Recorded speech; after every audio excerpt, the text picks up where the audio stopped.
দুপুরে খাওয়া দাওয়া করতে বসে গেলাম। আর আজকের মেনুতে রয়েছে দেখো কাঁঠাল দানা বাটা। আর কাঁঠাল দানা বাটাটা মা বানিয়েছে। কালকের একটু পনিরের তরকারি রয়েছে।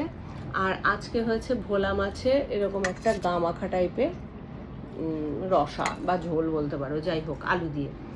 তা এই হচ্ছে আজকে দুপুরের মেনু। সাথে কাঁচা পেঁয়াজ রয়েছে। স্যালাড ফ্যালাড তো ঘরে আজকে কিছুই নেই, তা সেই কারণে স্যালাডও কাটা হয়নি।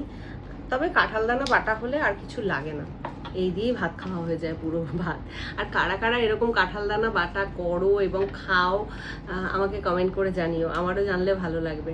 কাঁঠাল দানা দিয়ে অনেক কিছুই করা যায়, কিন্তু আমাদের বেশিরভাগ মানে বাড়িতে কাঁঠাল দানা বাটাটা আমরা খেতে বেশি পছন্দ করি।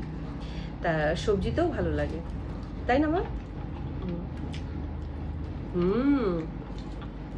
ভালো হয়েছে, দারুণ হয়েছে।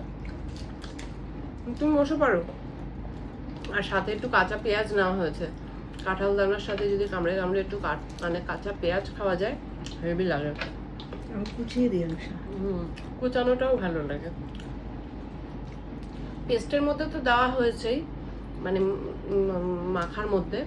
তাছাড়াও কুচিয়ে নিয়ে যদি কাঁঠাল দানার মধ্যে পেঁয়াজটা করা হয় আরও ভালো লাগে। তা চলো খাওয়া দাওয়াটা করে নিই, আবার পরে ভিডিও নিয়ে আসছি। টাটা।